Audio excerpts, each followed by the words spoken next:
Welcome to the Hunt Performance YouTube channel. Make sure you like and subscribe for more videos related to health and human performance. If you are an endurance athlete, you really should start thinking about the intensity distribution of which you train in. So start thinking about what intensities you need to train in. There are 3 zones: low, medium, and high. And the easiest way to do this is base it off of heart rate. So at the very end of the spectrum at the bottom here is going to be your max BPM, which is beats per minute. That's your measurement of heart rate. In this spectrum here, between low and medium, you have your 80% of that maximum, and then you have 90% between medium and high, and then 100% BPM at the very end. And you can calculate that for yourself. For instance, if you have a 200 BPM max, then you could break it down to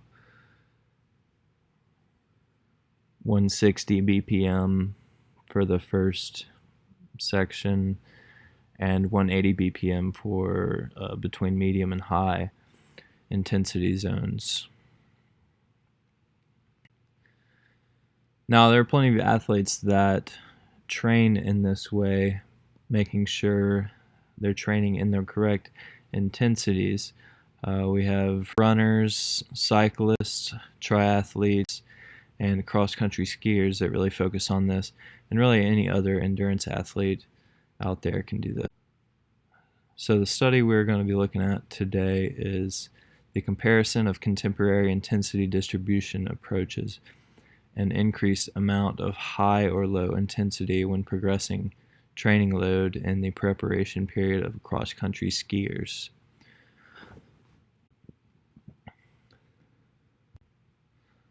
For this study, we had 43 male and 16 female subjects that were studied, and they were all well-trained junior cross-country skiers.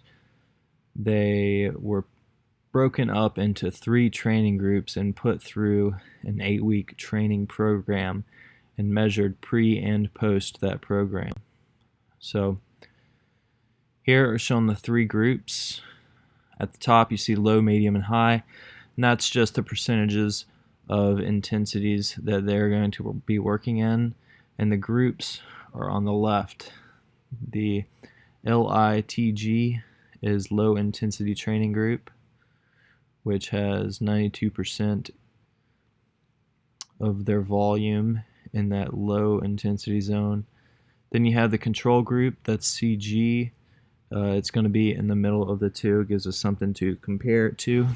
And then you have the high intensity training group, which is a much higher percentage of the high intensity, but still relatively similar in the broad spectrum.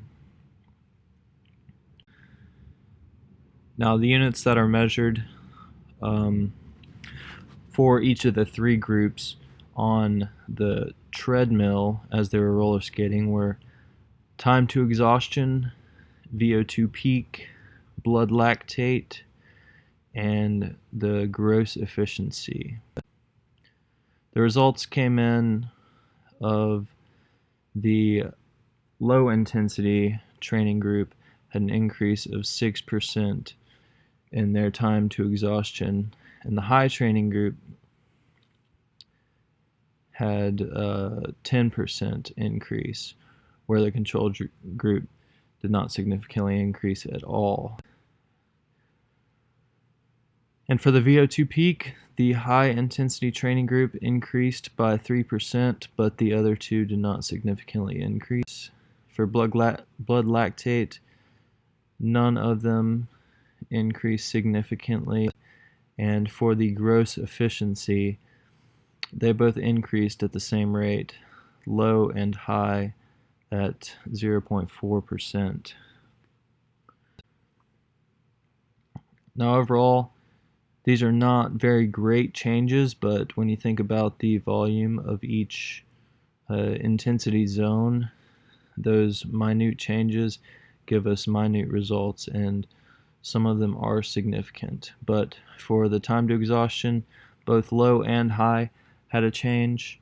For VO2 peak, the high intensity training group had a much bigger change, a significant change.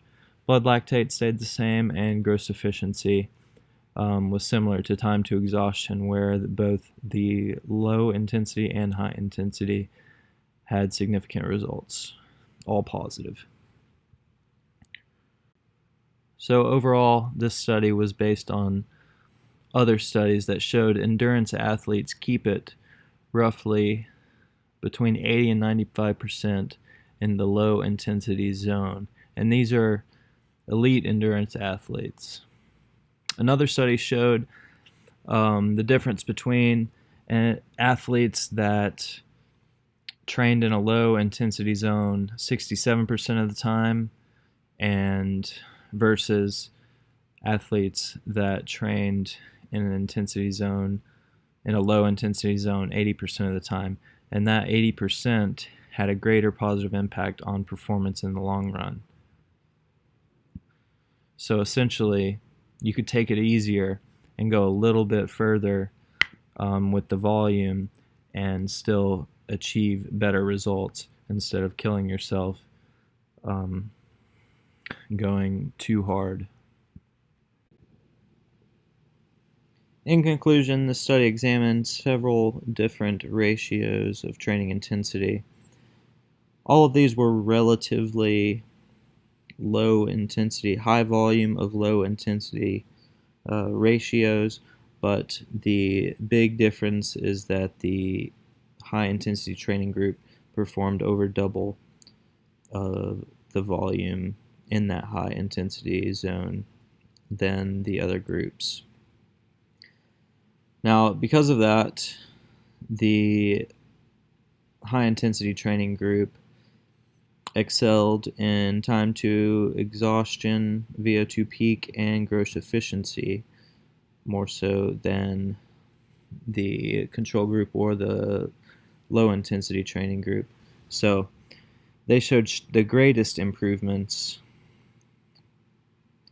So overall, the low intensity work between 80 and 95% is the sweet spot, and it's different for everybody. So many athletes juggle between 80 and 90% of that low intensity work. And this is a great study to read and learn more about the different training zones and the different ratios that these endurance athletes trained in. But for more information on it, you should read more other studies, and I will also go over more studies on this in the future. But thanks for checking out this hunt performance video. Hopefully you use this knowledge to perform better from here on out. If you do, make sure you like and subscribe for more. Sure.